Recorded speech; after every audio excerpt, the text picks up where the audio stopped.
Hello mga kumpare, kumare, aking mga kaibigan. Welcome sa aking serya dito sa ating Cooking Inamurin. Ito nga, long hair tayo ngayon for today's video mga kumare, kumpare. Ayan, nakita nyo naman kung sino yan. Yan po si Miss Kali.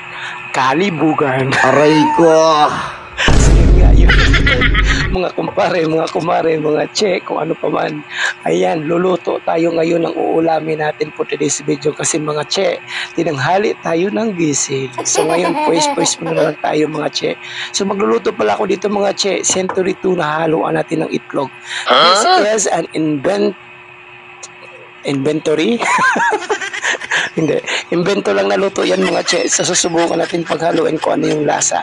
So yan, hintayin natin uminit yung kawali natin mga che. Pagkatapos yan, ilulunod na natin si Mr. Mantikels. Yan. Kaya mainit na siguro yung kawali. Inilulunod na ni Miss Kali yung Mantikels. Tapos ngayon mga kumpare, mga kumare, antayin lang natin konti. Poise muna tayo for today's video. Piling babae tayo today. So sasayawan natin yan para uminit yung kawali natin mga che. So pag uminit na yung kawali mga che, anong gagawin? Di ba nalunod na si Mr. Mantikels? Isusunod natin si Boy Bawang. O ayan, inunod na si Mr. Boy Bawang. Tapos anong gagawin mga che? Hahaluin. Siyempre, so yan, halo kay Ube. Miss Kali, go. Sayawan mo, Miss Kali. Yan. Sino ka dyan, Miss Kali? Go, poise. Sige, pahinaan yung apoy, Miss Kali. Susunog yung Boy Bawang mo. So, ayan. Sige, halo kay Uwe. Poise. Dance. Sige, sayaw. Poise. Aray ko! Sunod natin mga kumpare, mga kumare, yung ating Century 2 na ilulunod na natin siya doon sa ating Boy Bawang ginisa sa Mantikels. Ayan, haluin natin yan mga kumpare, mga kumare. Ginagawa mo! Masarap yan. Haluin mo pa, Miss Kali. Yung pinakamasarap na halo. Ayan, ipapakita ni Miss Kali yung itsura ng ating ginisang Century Tuna with Boy Bawang and Mr. Mantikels. Poise, ayan, Miss Kali, ayusin mo. Sige, poise pa ulit. Sino ka dyan, Miss Kali? Sayawan mo, Miss Kali, ayusin mo. Para lumasap, sabi nila, ang sikreto doon ng pasarap na pagkain yung haluan at sasayawan. So, ayan, ilulunod natin si Mr. Egg ni kumpare. Sige, Miss Kali, sayawin mo. Ihalo mo yung itlog ni kumpare. Ayan.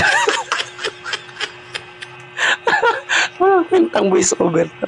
Sige, timplahan na natin ng ating magic seasoning. Kahit magic sarap lang talaga, mayroon pang magic seasoning. Miss Kali, ayusin mo. Antayin na lang natin mga kumare-kumpare na matuyo yung sabaw bago natin tatanggalin sa kawali. So, anong amoy, Miss Kali? Mabango? So, ayan, sayawan mo ulit, Miss Kali, para sumarap yung luto. Sige. Sige. Ano sunod, Miss Kali?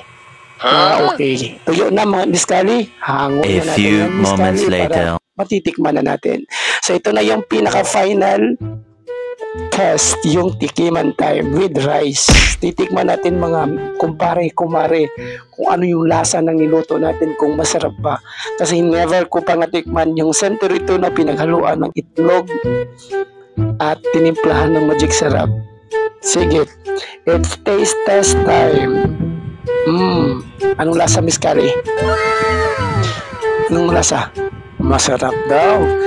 Yan, sarap magluto ni Miss Kali. Tikim ulit, Miss Kali. Subo ulit. Yusin mo. Yung pinakamasarap na subo na may poise. Sige, ang laki naman ng kanin niya. Nakakawala. Nakakawalang poise yung subo, Miss Kali. Mukha kang hindi babae. Sige, subo pa. Huwag mong sayawan kasi nasa grasya ka. Sige, ayusin mo yung buhok mo. Ano bang nangyari dyan? May kanin. Sige.